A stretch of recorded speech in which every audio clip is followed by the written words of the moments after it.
Atos capítulo, o quê? 27 ou 28? 27. 27 no 27, é isso? Isso. Bem, ok, o apóstolo Paulo, então, está de viagem para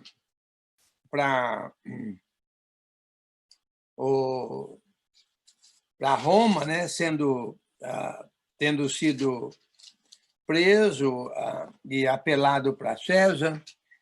E, então, aqui há um naufrágio aqui, né? Nessa viagem. E, naturalmente, sem dúvida alguma, o Senhor vai usar essa viagem para propagar ainda mais a restauração do reino, né? A gente nota que o Senhor falou para Paulo que ele também daria testemunho dele em Roma, assim como deu em Jerusalém. E nós sabemos por cartas como outras cartas, né, escritas da prisão, que Paulo, que a restauração se propagou até entre soldados, né, vamos dizer assim, o militar, né? Então, o que vemos aqui é a restauração do reino sendo feita pelo apóstolo Paulo, e como nós mencionamos, 2 irmãos acompanharam Paulo nessa viagem aí. Um irmão é Lucas e o outro é Aristarco. Aliás, são 2, sem dúvida alguma, 2 gentios, né? Cristãos gentios. Aristarco, bem, você vê, Lucas eu sei que era, Aristarco era macedônio, né? Era macedônio. Então, os dois eram gentios e acompanharam Paulo nessa viagem. Uma coisa que a gente deve aprender aqui é sempre estar em comunhão com os irmãos, sempre trabalhar em conjunto, sempre trabalhar em conjunto. Você vai verificar que Paulo reclamou, né, de que ele tinha sido abandonado lá na cadeia, isso na segunda prisão, né? Mas ele reclamou, todos me abandonaram, todos da Ásia me abandonaram, e assim por diante. Então, mesmo em momentos difíceis,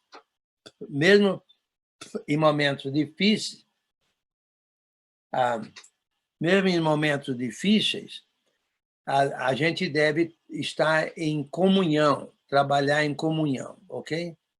Principalmente, não é principalmente, mas em momentos difíceis, a comunhão é muito necessária, né? Muito necessária, certo? A companhia, né? A gente chama de companhia, né? Ou seja, estar junto. Você vê que quando Pedro escreveu a carta a 1 Pedro, ele falou algo que realmente tem tudo a ver. Aí, deixa eu ver se eu acho aqui. Eu acho que eu vou achar. Se eu não vou achar de um jeito, eu vou achar de outro jeito.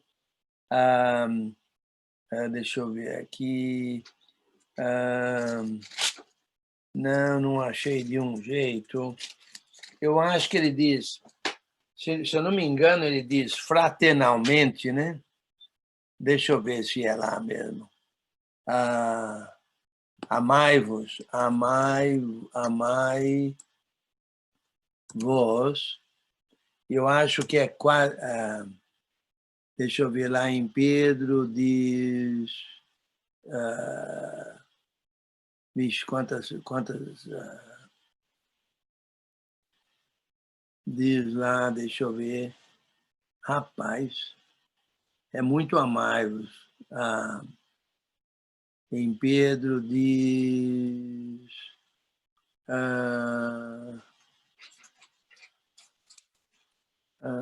1 Pedro...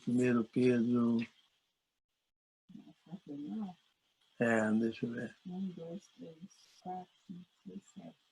Vixe, tem muito amai-vos lá. Mas eu estava achando, eu queria achar uma passagem.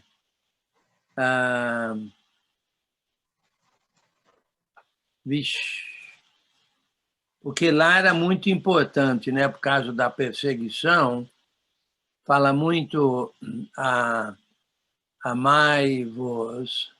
Deixa eu ver se a palavra fraternalmente. Ô, Enio, dá uma olhada lá em capítulo 1, versículo 22. Eu estava pensando em 1 Pedro o quê? 1, 22. 1 tem Pedro 1, 22. Tem no 3:8 também. 1 Pedro 1, 22 diz... É esse mesmo que eu estava procurando. Tendo purificado a vossa alma pela vossa obediência à verdade, tendo visto o amor fraternal não fingido, amai-vos de coração uns aos outros ardentemente. Era essa mesmo que eu estava procurando. Lá no capítulo 3, versículo 8, diz assim, 3:8 diz, finalmente, ser todos de igual ânimo, compadecidos, fraternalmente amigos, misericordiosos e assim por diante. Então, na verdade, mas é o 1:22 mesmo que eu estava, esse que você mencionou, 1:22, estava procurando.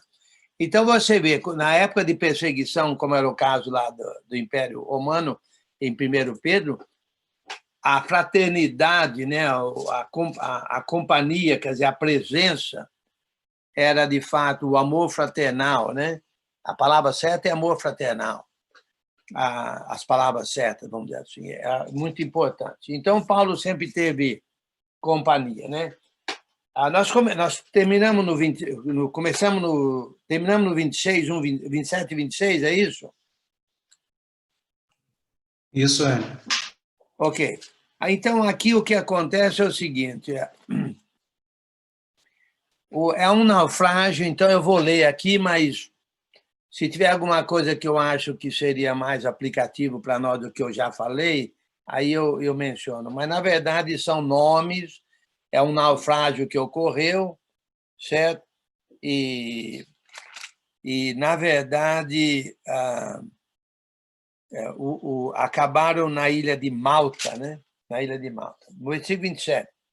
Quando chegou às 14ª noite, 14ª noite, hein? 14 noites, sendo nós batidos de um lado para outro no mar Adriático, rapaz, eu não sei se já teve em... Talvez... Nós sabemos que eu pulei da minha cama. Nós sabemos o que é isso, talvez não 14 noites, mas nós já tivemos em tempestade em alto mar e até mesmo no mesmo lugar ali, até mesmo pensando que ele fosse morrer.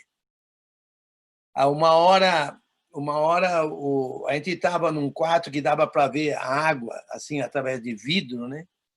Uma hora a água bateu tão forte, deu uma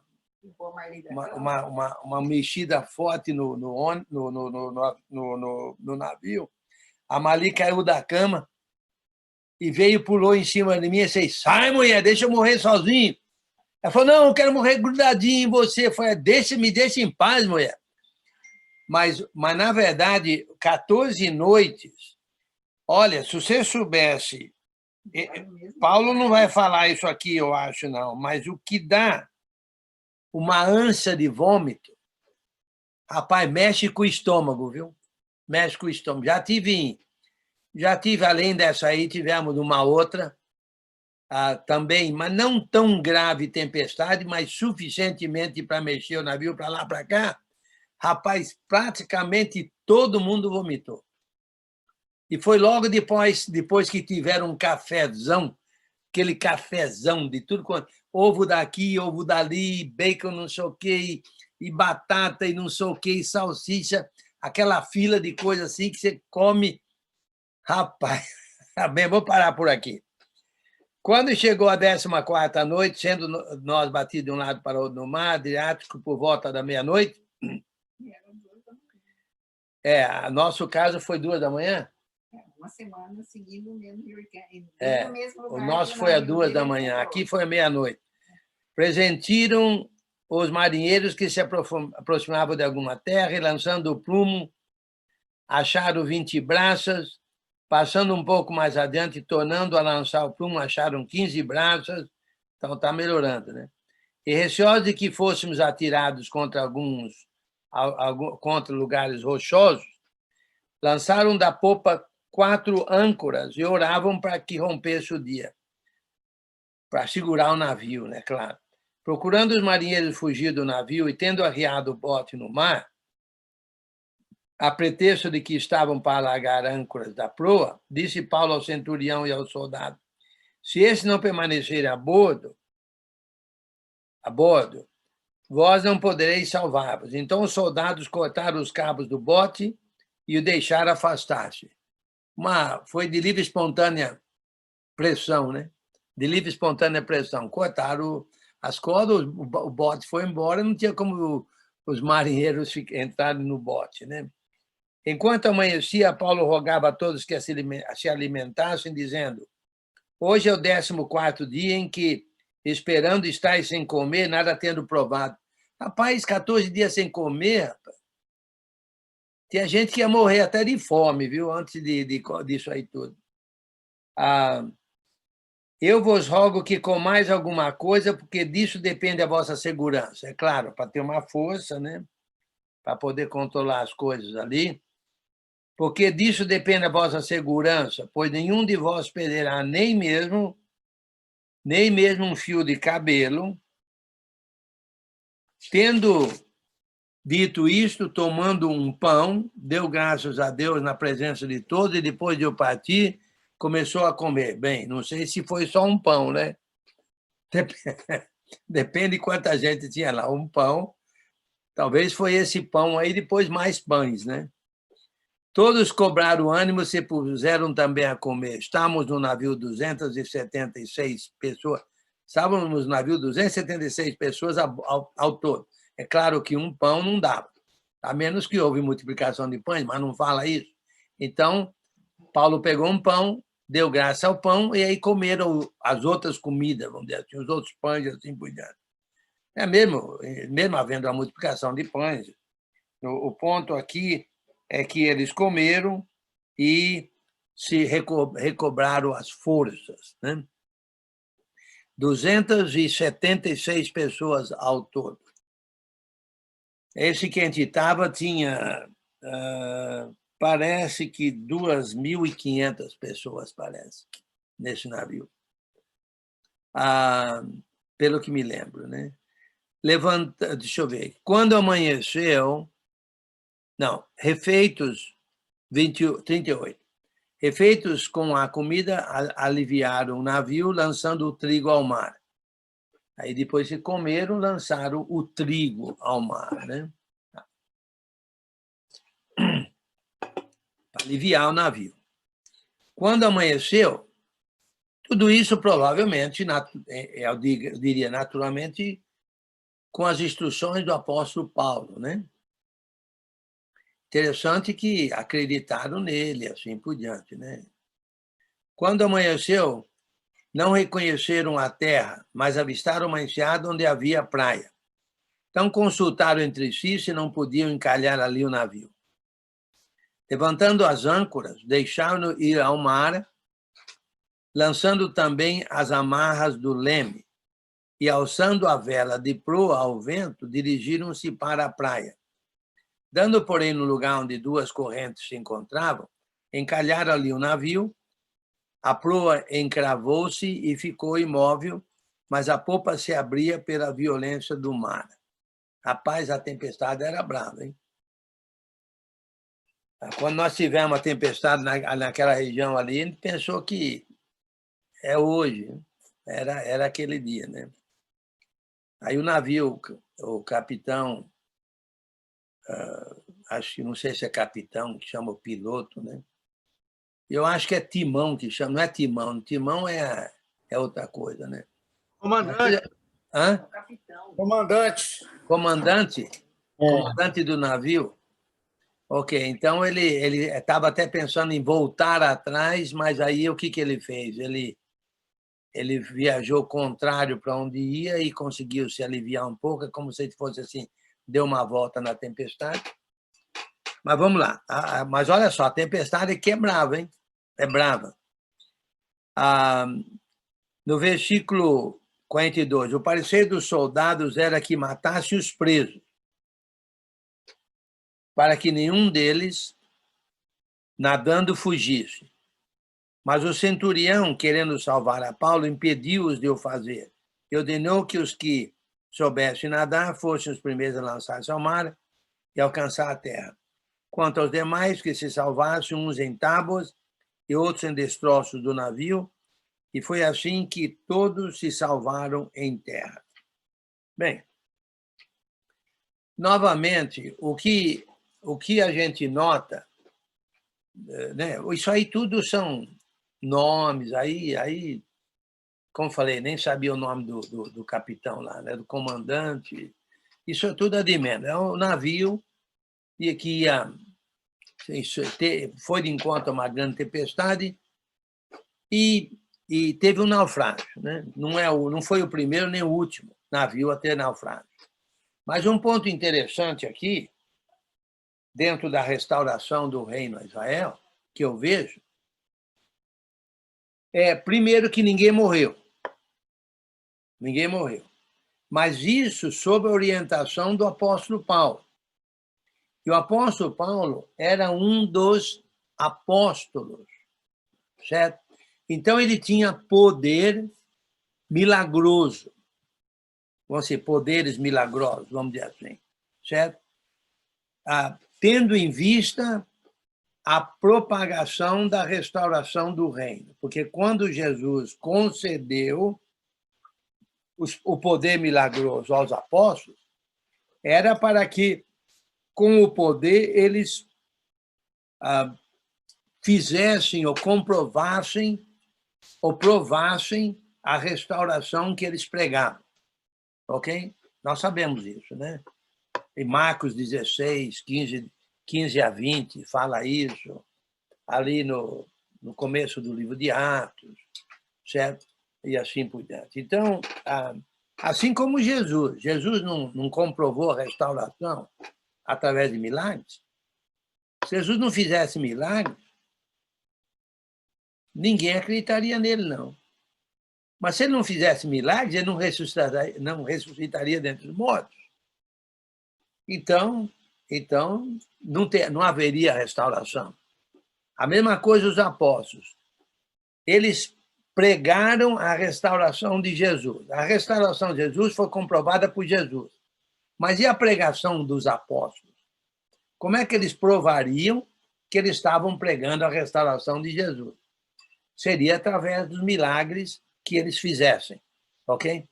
A mesma coisa com Jesus, só que aqui Jesus provou a sua palavra e aqui os apóstolos provaram a palavra de Jesus que eles pregaram, ok? Com tudo isso com milagre.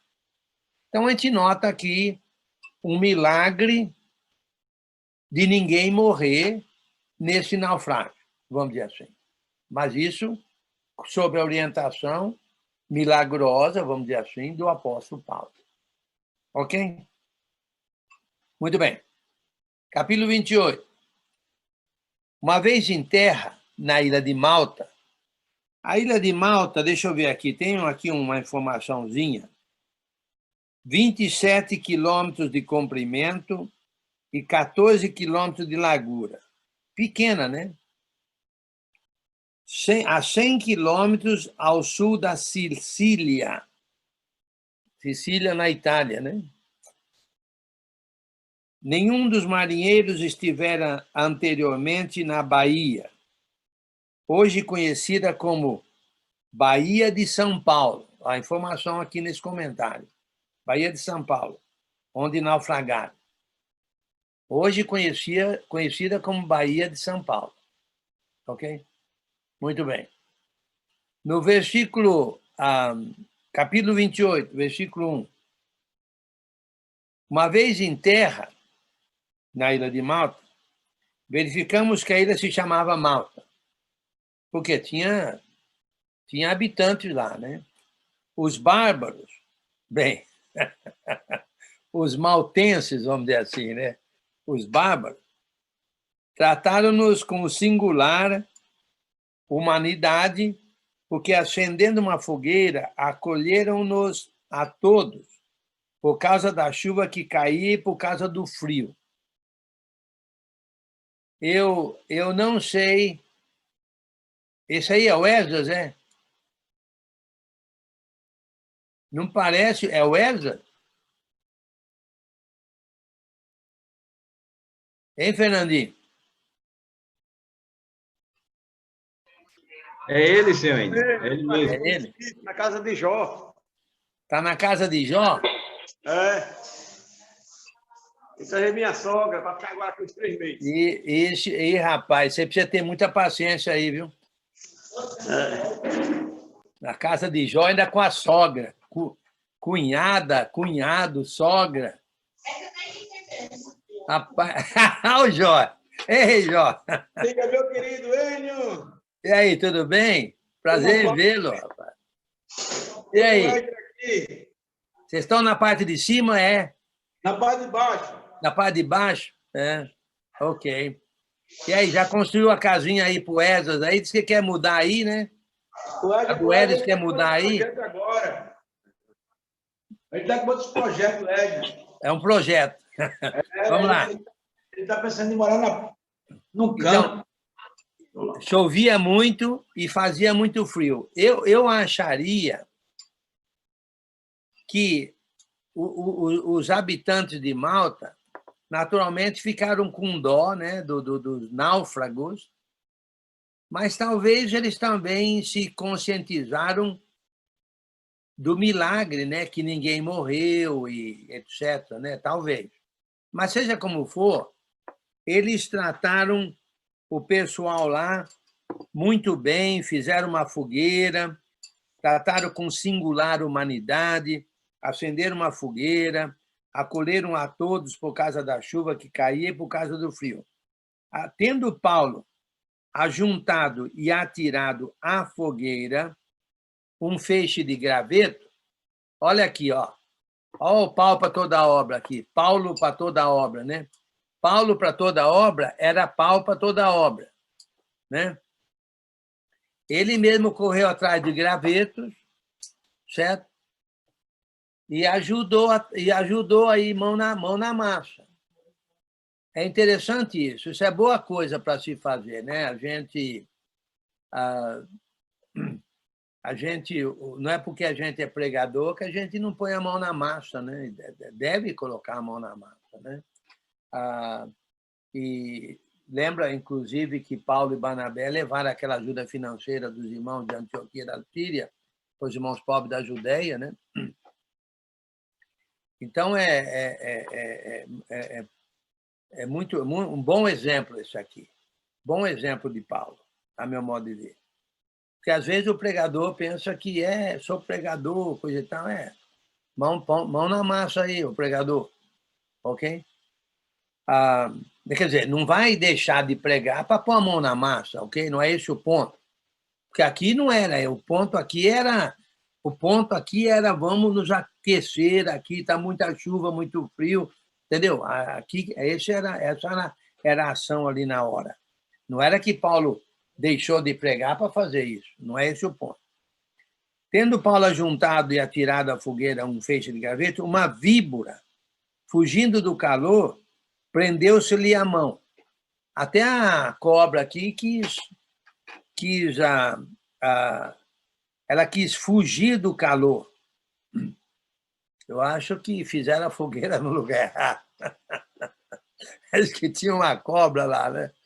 Mas seja como for, tinha uma cobra ali, e ela, fugindo do calor, ela se prendeu na mão de Paulo.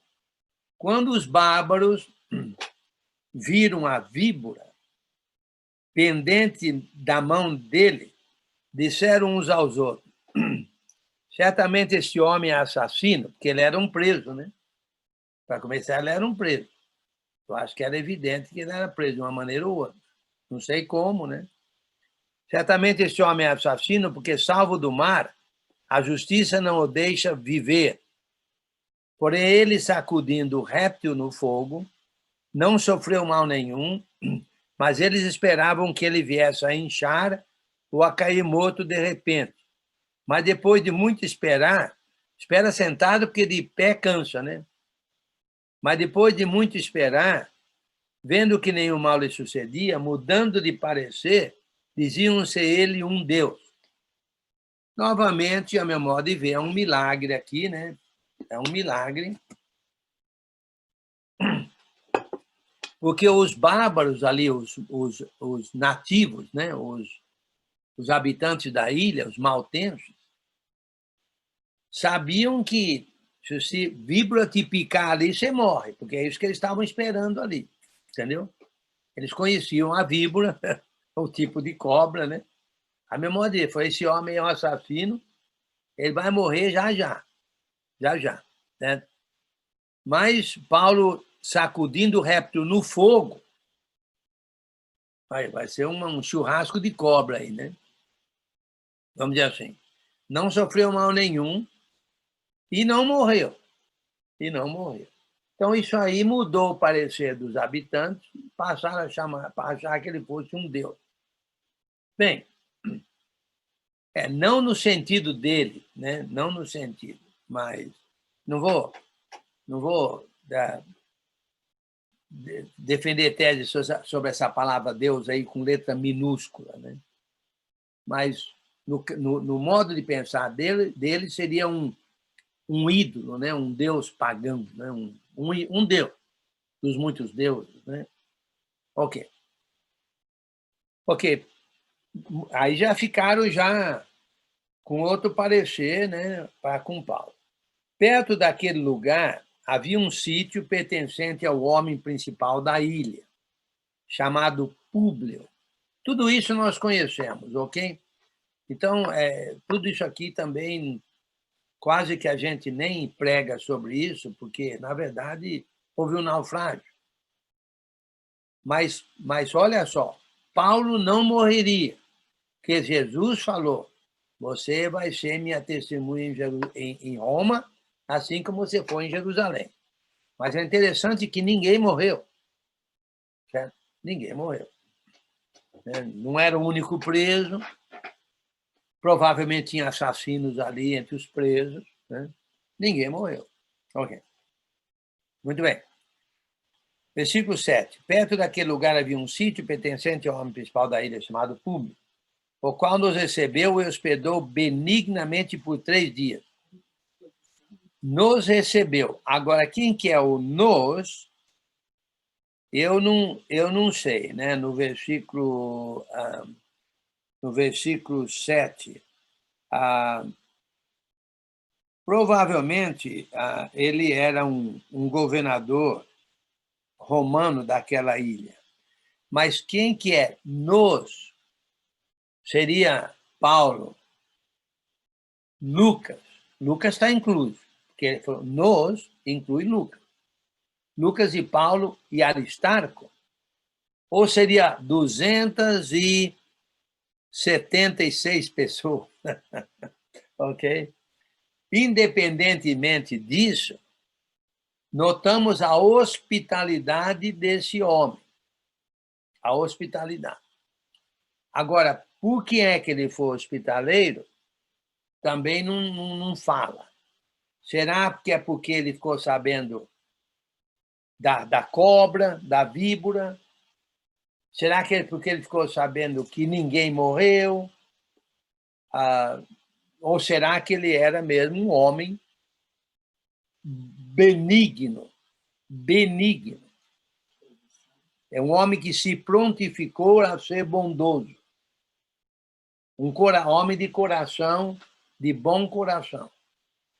Um homem desse só tem que ser abençoado. Mas ele, por 3 dias, Agora, por que os 3 dias?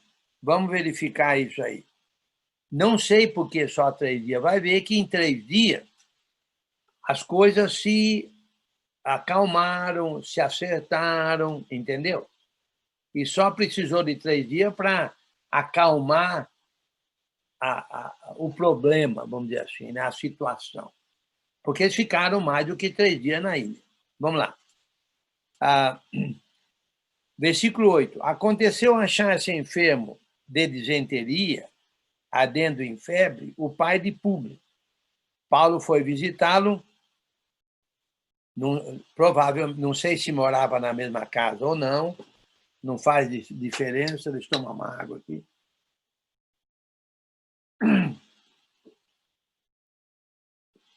Não faz diferença onde o homem morava, Paulo foi visitá-lo, ok? E orando, impôs-lhe as mãos e o curou. À vista deste acontecimento, os demais enfermos da ilha vieram e foram curados. Rapaz, mas olha, deixa eu terminar aqui. Os quais nos distinguiram com muitas honrarias, e tendo nós de prosseguir viagem, nos puseram a bordo tudo o que era necessário. Olha só aqui, bondade gerando bondade, ou benignidade gerando benignidade, né? Para começar, os habitantes foram benignos para com os náufragos, ok? Benigno, muito bem. Em seguida, o pai de Públio foi benigno. Eu falo benigno porque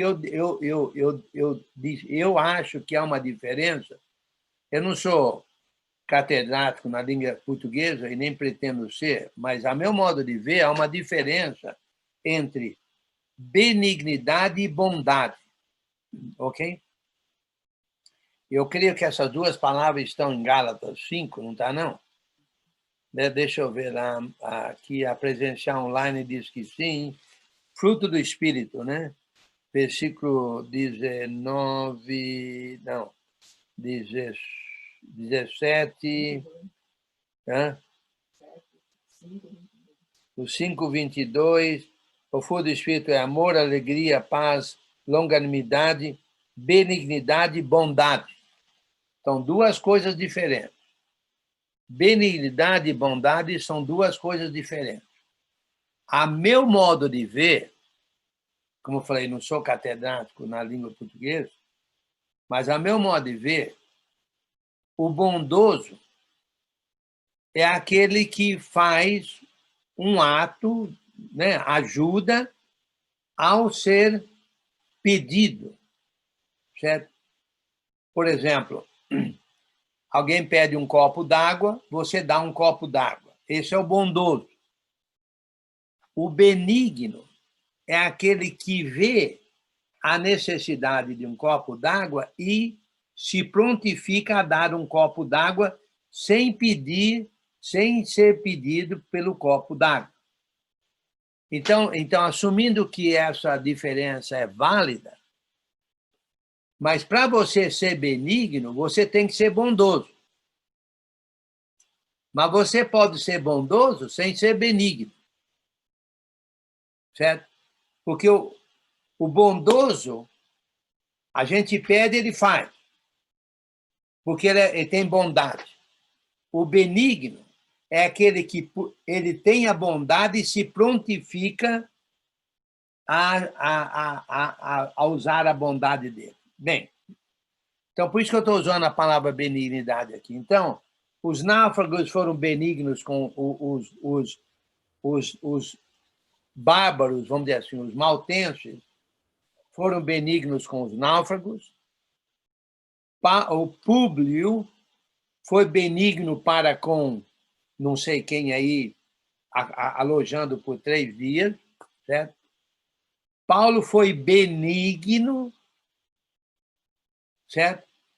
Para curar o pai de Públio, certo? Porque ele foi lá e se prontificou a curar, certo? Paulo foi bondoso para com os enfermos, certo? da ilha, porque eles levaram lá e pediram para ser curado. Aí já é bondade, a meu modo de ver. Mas também não faz muita diferença, ok? E os bárbaros, os maltenses, foram benignos em colocar a bordo tudo o que era necessário para a viagem, porque a gente não nota os náufragos pedindo. Se eles tivessem pedido, já seria bondade e não benignidade. Mas, independente disso, você nota uma bondade, uma benignidade aí pairando, voando em tudo quanto é lado aqui na ilha com relação aos náufragos e os maltenses, os habitantes da ilha. Só coisa boa gerando coisa boa, certo? Ação, reação, coisa boa dando coisa boa. É interessante isso, né? Bem, isso aí também é algo que é, vamos dizer assim, necessário. Deixa eu ver uma passagem que eu anotei aqui, deixa eu ver por que eu anotei essa passagem aqui. Sim. Novamente, eu coloquei a passagem aqui que o Senhor disse a Paulo que ele seria testemunha dele também em Roma. Então, Paulo iria para Roma, ok? Muito bem. Até mesmo com a ajuda aqui dos maltenses, dos bárbaros, né? Vamos dizer assim. Interessante que a gente não nota aqui nenhum batismo, né? A gente não nota aqui nenhuma pregação.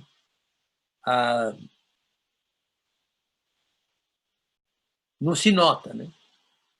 Agora, eu não sei porque é que... Né? É claro que Paulo teria que dizer que tudo isso, tudo que ele estava fazendo era por Jesus, etc., etc., né? E não sei quais seriam os resultados, eu não sei quantos foram batizados e se alguém depois voltou lá para pregar o evangelho, o campo estava já preparado, não fala nada disso aqui. Não sei se alguma história fala, mas também não vou atrás da história, porque eu estou mais preocupado com o que está escrito aqui. Independentemente disso, o cristão deve ser bondoso e benigno. Independente, certo? Pregando ou não pregando. Mas é claro que ele pregaria por benignidade, mais especificamente por misericórdia, né? Porque não quer que ninguém se perca. Mas o ponto aqui, a meu modo de ver, é que Paulo ia para Roma, ok? Ele não estava em viagem missionária no navio, também não fala de ninguém sendo batizado no navio, certo? Ele não fala de viagem, não fala nada de trabalho missionário na ilha de Malta, que ele estava, o ponto aqui, Paulo ia para Roma, testemunhar em Roma, ok? É claro que, como eu falei, não há dúvida de que todo mundo ia ter curiosidade, né? Por que não morreu? Você foi picado por cobra? Por que você curou o pai de Públio? Por que você curou todos os enfermos? O que é? Você é um Deus? Eles estavam achando que ele era um Deus. Você acha que ele ia aceitar o fato que eu sou Deus? Que ele era Deus? Não. Então, não há dúvida que ele teria falado sobre Jesus Cristo. Mas não tem aqui nenhuma narração. Ok? Irmão, Versículo 11. Oi. Você acha que o apóstolo Paulo ia deixar a oportunidade de não falar de Jesus Cristo? Não. Não ia deixar, não é? Não, claro, não. porque essas ações que aconteceram lá da cobra, do naufrágio, que ele tomou a frente das rédeas, mesmo sendo preso, não é? Ele não ia deixar a oportunidade de falar de Jesus Cristo, embora seja, não é? Sim, não, eu concordo plenamente, mas o meu ponto é o seguinte: o contexto aqui o contexto aqui imediato é que Paulo ia ser testemunha de Jesus em Roma. Ok? Agora, ele não estava em viagem missionária para a ilha de Malta. Ele não estava em viagem missionária preso no navio. Não há dúvida que ele pregaria sobre Jesus. Mas meu ponto é, talvez seja essa a razão pela qual não há menção aqui de pregação feita por ele, entendeu? Não há dúvida que ele aproveitaria toda a oportunidade. Eu concordo 100%. Obrigado por ter enfatizado isso, porque era isso que eu tinha em mente, mas não falei desse jeito. Ok? Ele aproveitaria a oportunidade, mas o ponto aqui é, Paulo estava de viagem para Roma, ok? Para testemunhar em Roma. Não há dúvida que ele pregaria. Paulo nunca deixaria de pregar. Ele pregou preso, ele não deixaria de pregar o evangelho de jeito nenhum. Versículo 11. A cabo de 3 meses, embarcamos no navio. Então, quanto tempo Paulo ficou? Paulo, Lucas e Aristarco, quanto tempo eles ficaram na ilha de Malta?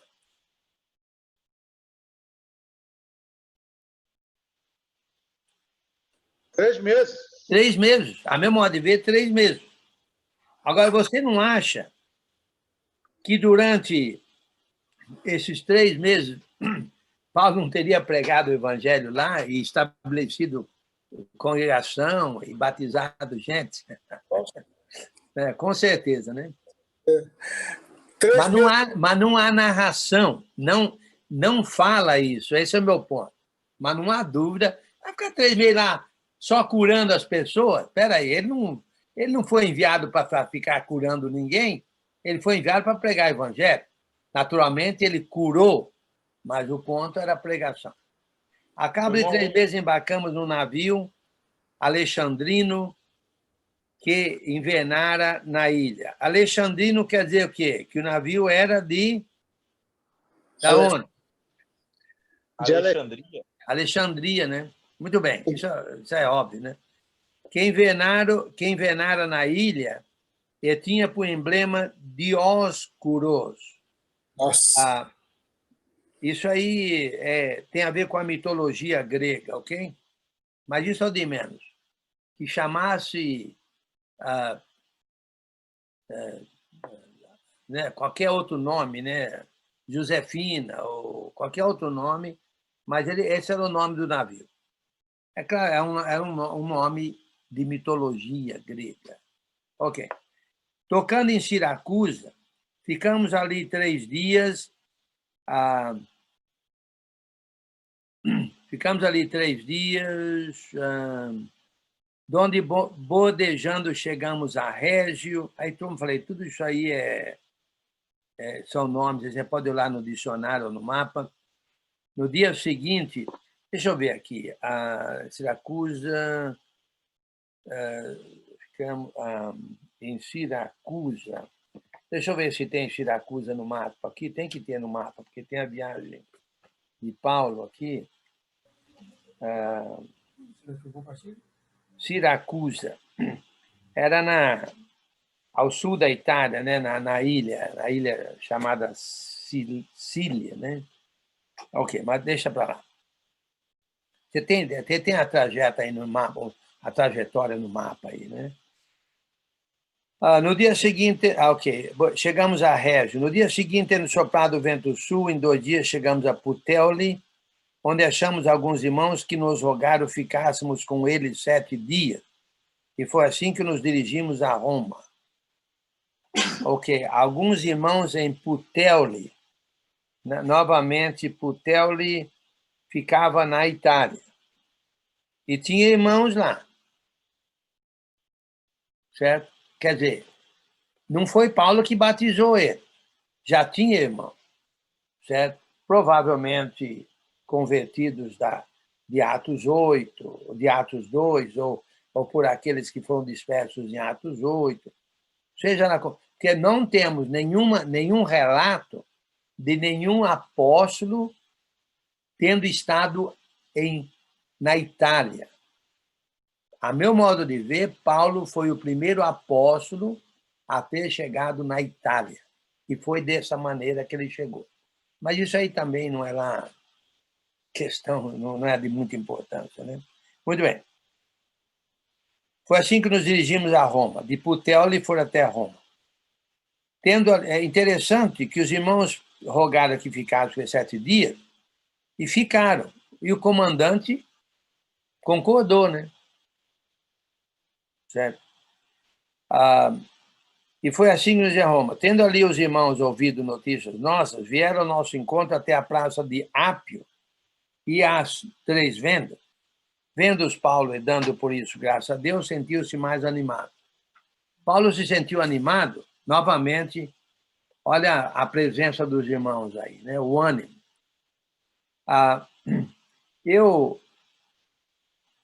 Eu vi um filme uma vez sobre isso aí, nem sei se fosse um filme bíblico ou fazia parte de um filme, não sei, em que Paulo estava muito preocupado em não ter uma recepção em Roma. Certo? Vai ver que eles tinham ouvido coisas ruins a respeito dele, ele estava muito preocupado, certo? E não ter uma boa recepção em Roma. Então, a gente nota aqui que ele viu os irmãos que foram lá recepcionar ele no porto, certo? E ele sentiu-se mais, deu graças a Deus e sentiu-se mais animado, ok? A 3 vendas, ficava perto de Roma, né? É uma parada diz aqui que é uma parada de descanso na via Ápia, ou seja, via que levava a Roma, 48 quilômetros ao sul de Roma. Ok. Eu acho que nós estivemos lá também, uma vez. Uma vez em Roma, não foi com Paulo, não, viu? Foi muito depois. Não só pensar que eu tenho, no mínimo, 70 anos. Ainda bem que o senhor falou, viu, seu Enio? Porque eu já estava pensando isso. Pois é, porque tá na cara que podia ser, né? Eu acho que podia ser no tempo de Matusalém também, né? Vai que eu não deixo isso bem claro, já viu, né? Pô, você estava lá? Eu estive lá.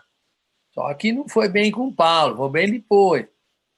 Ok, uma vez em Roma, foi permitido a Paulo morar por sua conta, tendo em sua companhia o soldado que o guardava. Isso aí, como é que isso aconteceu? Eu não sei, mas provavelmente quem foi muito influente nisso aí foi o centurião. O centurião, certo? Qual que é o nome dele? Você lembra? Júlio. Júlio. O centurião, porque ele deve ter testemunhado tudo que Paulo fez, a proteção, o naufrágio. Meu amigo, numa dessa, as autoridades romanas falaram, o que é isso? O que esse homem fez de mal? Então, no lugar de colocar ele na cadeia, eles permitiram que ele ficasse morando... É o que a gente chama de... Prisão domiciliar. É isso, obrigado. Prisão domiciliar. Muito bem. 3 dias depois, ele convocou os principais dos judeus, quer dizer, ele, sendo prisão domiciliar, podia receber pessoas, né?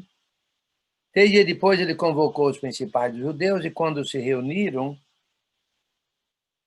lhes disse, varões e irmãos, nada havendo feito contra o povo ou contra os costumes paternos, contudo vim preso desde Jerusalém, entregue nas mãos dos romanos, os quais, havendo-me interrogado, quiseram soltar-me sob a preliminar de não haver em mim nenhum crime passivo de morte.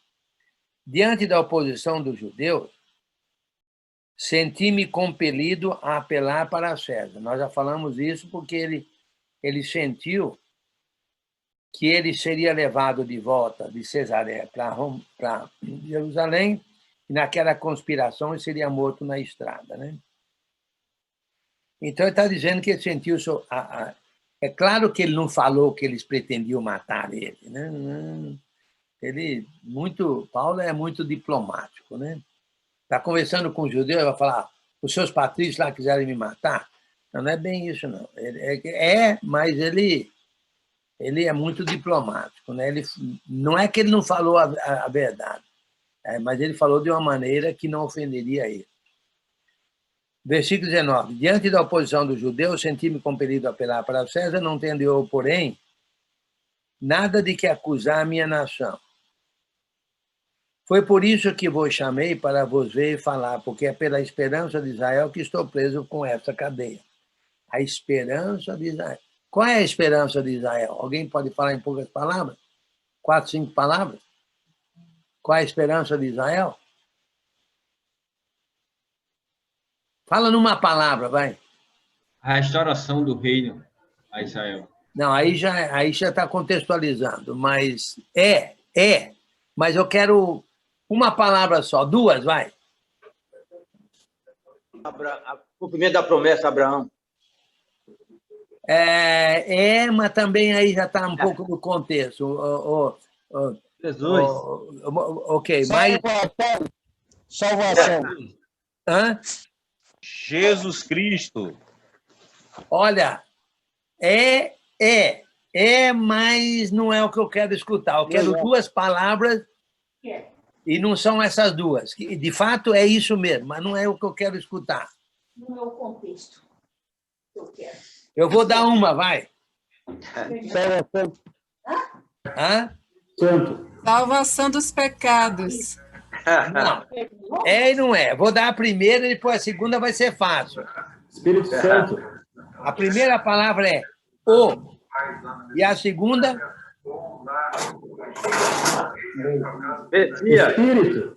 Messias. Espírito. Messias.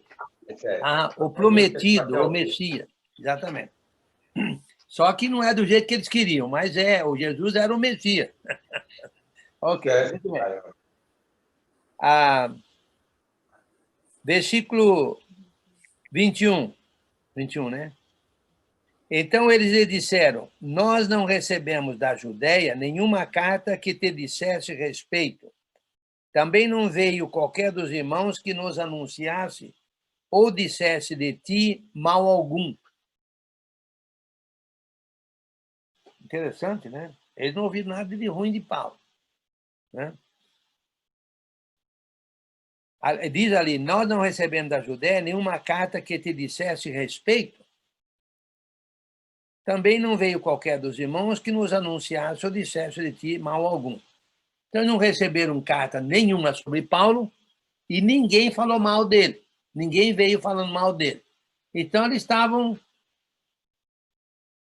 vamos dizer assim, talvez perdidos, né?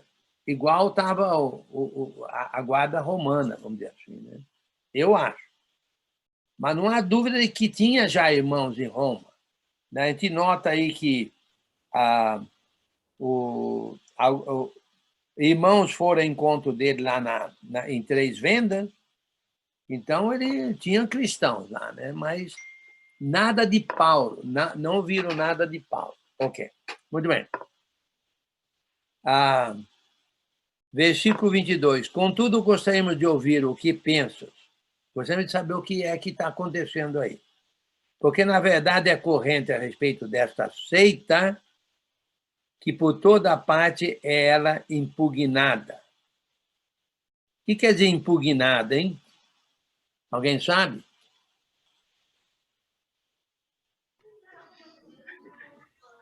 Tem uma ideia de não ter uma certa validade. Impugnado é aquilo que é como se fosse taxado como falso, como algo que não tem valor. É mais ou menos essa a ideia, mais ou menos. Aquilo que é impugnado. Impugnado é reprovado. O que quer dizer ressalvado? Quer dizer impugnado, né? O que quer dizer ressalvado? Explica aí. Reprovado, senhor. Reprovado. Tem uma outra palavra a meu modo de ver. Qual seria? Cancelado? Começa com Q de queijo. Questionado. Hã? Veja, apóstolo. Nós temos aí um período. Alguém falou aí? Questionado. Questionada. Questionada. Protestada, vamos dizer assim. Questionada. Tudo que vocês falaram está certo, viu? Tudo que foi falado aí está certo, mas eu creio que uma palavra assim, que para mim faz muito sentido, é questionada. É interessante, quem é que está falando isso são judeus, em Roma. Mas espera aí. É corrente a respeito desta seita que, por toda parte, era impugnada. Mas tinha cristãos lá? Eu acho que sim, em Roma. E os judeus falam, olha, nós já escutamos muita coisa sobre essa seita aí, você, então, depois explica para nós o que está acontecendo. Eu acho que é por aí. Eu acho que eles já sabiam do cristianismo, ok? Só que eles não sabiam exatamente o porquê desse questionamento, dessa impugnação. Entendeu? E, olha, eu acho que eles eram inteligentes. Eles fazem você lembrar de quem? De judeus de onde? Da Antioquia. Não. A Antioquia era mais gentílica. Bereia. Os judeus de Bereia. E não os judeus de Tessalônica. Ok? Ou seja, eles eram receptivos para o que... Vamos ver o que é que está acontecendo. O que os berianos fizeram. Mas os tessalonicenses, não. Os judeus tessalonicenses, não. Ok? Muito bem. 23. Havendo-lhe eles marcado um dia,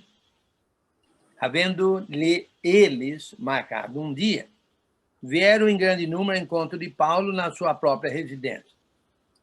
Então, desde a manhã até a tarde, lhes fez uma exposição em testemunho do reino de Deus, procurando persuadi-los a respeito de Jesus, tanto pela lei de Moisés como pelos profetas, o mesmo que ele teria feito aos judeus de Tessalônica, aos judeus de Bereia e aos judeus de todo lugar, porque tinha que mostrar pelas escrituras que Jesus era o Messias, ok? Muito bem. Houve alguns que ficaram persuadidos pelo que ele dizia, outros, porém, continuaram incrédulos. E, havendo discordância entre eles, despediram-se dizendo Paulo estas palavras. Quer dizer, e havendo discordância entre elas, despediram-se, dizendo Paulo estas palavras. Bem falou o Espírito Santo. Agora ele está, vamos dizer assim, cutucando onça com vara curta, né? Agora. Porque eu não sei exatamente qual o problema que os que não concordaram criaram, ok? Eu não sei isso. Igual não sabemos o que aconteceu lá com Estevão no final do discurso dele lá. Bem falou o Espírito Santo a vossos pais, por intermédio do profeta Isaías, quando disse, vai a este povo e diz-lhe, de ouvido ouvireis e não entendereis, vendo vereis e não percebereis. Porquanto o coração deste povo se tornou endurecido, com os olhos ouviram tardiamente e fecharam os olhos, para que jamais vejam com os olhos, nem ouçam com os ouvidos, para que não entendam com o coração e se convertam e por mim sejam curados. Rapaz, aí já cutucou onça com vara curta, né? Mas ele falou a verdade, certo? A verdade. Ele não estava ofendendo, não. Ele estava dizendo a verdade. Não se esconde a verdade, certo? Mas é claro que isso aí foi mexer com os homens, né? Tomai, pois, conhecimento de que essa salvação de Deus foi enviada aos gentios, e eles ouvirão. Ditas essas palavras, partiram os judeus, tendo entre si grande contenda. É claro, né? Como falei, aí foi colocar madeira na fogueira, né? Por 2 anos permaneceu Paulo na sua própria casa, que alugara, onde recebia todos que o procuravam. Ok? Inclusive os judeus que estavam interessados, que acreditaram, que queriam saber mais, ok? Pregando o reino de Deus. E com toda intrepidez, sem impedimento algum, ensinava as coisas referentes ao Senhor Jesus Cristo. Missionário em Roma. Durante 2 anos, Paulo foi um pregador do Evangelho em Roma. Um missionário em Roma. É interessante, certo? Lembra-se que ele ficou 2 anos em Cesareia. E 2 anos agora em Roma. São 4 anos de prisão, pelo menos. Ok? 2 anos em Cesareia. Quem é que você acha que... Eu não sei se pôde ou não pôde, mas quem é que teria aproveitado grandemente com o apóstolo Paulo em Cesareia?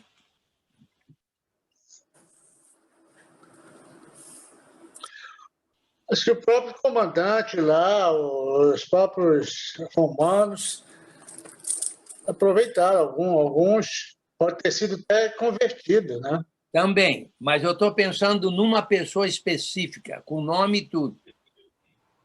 Filipe. Filipe, o evangelista. Filipe, o evangelista. Filipe, o evangelista, ok? Não há dúvida quanto a isso, é o meu modo de ver. Irmão Hélio, essa prisão do apóstolo Paulo lá em Roma, foi nessa época que ele escreveu aquelas 5 cartas? Ou foi na outra? 4. Foi nessa, né? Sim, sim. Colossenses, Filipenses, Efésios e Filemon. A 5ª carta de prisão, que é 2 Timóteo, foi numa 2ª prisão, não nessa. E sem dúvida alguma, nesses 2 anos, Paulo sentiu muita necessidade econômica também, porque lembra que Paulo ele fazia tendas, certo? Né? Ele era um... Viu, Idalício? Oi, Idalício, você está aí, não? Oi, Idalício. Estou aqui. Ele era um missionário... qual que é a palavra mesmo? Vocacional. Vocacional. Só que ele fazia a tenda e eu faço frete. Você faz o quê? Frete. É, né? É quase a mesma coisa, né? Vocacional. Ele era um... Agora, presta atenção. Não há dúvida de que ele recebia também ajuda de irmão. Exatamente. Inclusive, aqui em Roma, ele recebeu, no mínimo, a ajuda dos irmãos filipenses, através de Epafrodito. Eu acho também, Enio, que durante o tempo que ele estava em Cesareia, quem deve ter aproveitado muito também deve ter sido o Cornélio, né? Se o Cornélio já era uma pessoa, antes de ser cristão, generoso, ajudava, dava esmola, sem dúvida nenhuma, ele deve ter ajudado a Paulo lá em Cesareia. Imagine, muito bem mencionado. Imagine a igreja lá em Cesareia com Filipe e Cornélio, hein? E Cornélio, exatamente. Muito bem falado mesmo. E Paulo aí, então, fez um grande trabalho missionário em Roma e escreveu essas 4 cartas e assim por diante, né? Excelente trabalho. Alguém falou alguma coisa, não? Irmão Hélio, com relação, sabemos que o apóstolo Paulo fazia tendas e era desse trabalho que ele vivia, né? Obviamente que ele ajudava os irmãos desses resultados dessas tendas, mas ajudava os irmãos ali, mas naquela ajuda, vamos dizer, doméstica, mas não só da venda de tenda, dá para ele fazer aquelas missões que ele fazia, aquelas viagens. Essas viagens, obviamente, eram ajudadas pelos irmãos, pelas igrejas. Sim. Realmente, as vendas das tendas não dava para ele fazer essas viagens. não tinha tudo isso, não é? Sim. E hoje falaram que não, só a venda, ok. Ele fazia venda, mas as vendas da tenda não davam para ele fazer essas viagens todas, ajudar outros irmãos lá em outras cidades, né? Era ajudado, tinha uma ajuda dos irmãos para ele fazer a outra ajuda. Esse é o meu pensamento. Não há dúvida quanto a isso. Ele tinha ajuda. O Idalício mencionou, eu acho que foi o Idalício ou o Randy que mencionou, um dos dois mencionou hoje à tarde, e tem uma ideia aí que eu acho excelente, sabe? Uma ideia muito boa, não sei quem começou, de aposentados aproveitar a aposentadoria que já tem e receber uma complementação, se necessária, e trabalhar tempo integral na obra. O que esses aposentados estão fazendo que querem mais dinheiro? Gente, que negócio é esse? Se eles têm talento, trabalhem tempo integral na obra e se precisa de uma complementação, os irmãos ajudam. Oi, Dalício, você não concorda com isso, não? Com certeza. Inclusive, nós temos lá em Tapetinga um aposentado que ele recebe uma complementação e ele trabalha na obra em tempo integral. Você imagina isso aí. Oi, Dalício. Oi, Dalício. Se você souber de algum outro aposentado que é aposentado e está fazendo bico, dá um cascudo nele, rapaz. Dê um cascudo nele. Tem muitos aposentados estão cuidando dos netos, cuidando do cachorro, levando o cachorro para passear todo de tarde. E não Mas sai. Cuidado, né? Viu? Cuidado que tem aposentado que pode ser mais forte e pode ter a lei do lado dele. Aí complica, a verdade. Dá um cascudo mas eu estou nele, distante. você leva pior, viu? Você leva Estou distante. Estou longe. Muito bem. Resumindo o livro aqui, antes de fazer uma votação aí a cargo do Doni, nós notamos aqui no livro não é a propagação. Vemos propagação, não é a propagação. Vemos propagação da restauração do reino. Ok? A Israel, porque o reino era de Israel. O reino era de Israel. O reino estabelecido através de Abraão era o reino de Israel. Então, a restauração é do reino a Israel. Restauração a Israel do reino. Ou restauração do reino a Israel. É o reino de Deus. É o verdadeiro reino. Bem, verdadeiro não é a palavra certa. Aquilo que era sombra virou realidade. O real reino de Deus, estabelecido aqui na Terra, em que Jesus é o rei.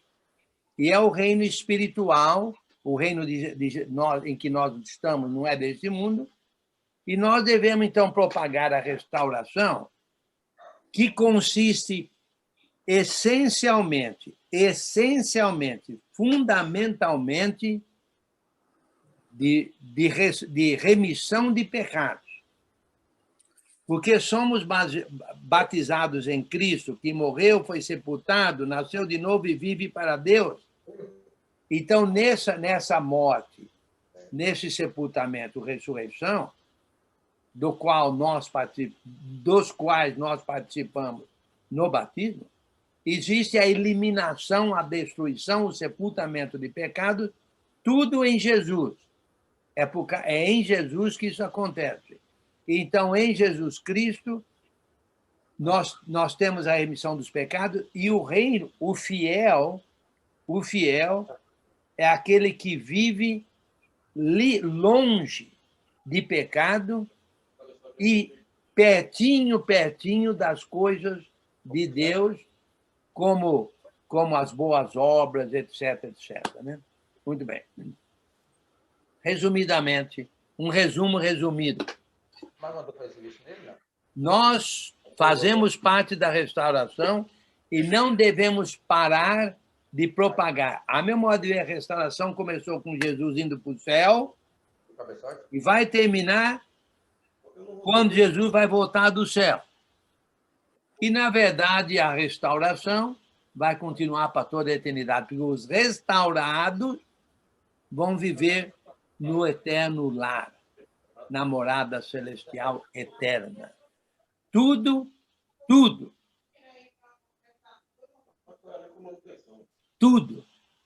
devido a Jesus Cristo, nosso Salvador, nosso Senhor, nosso Mestre,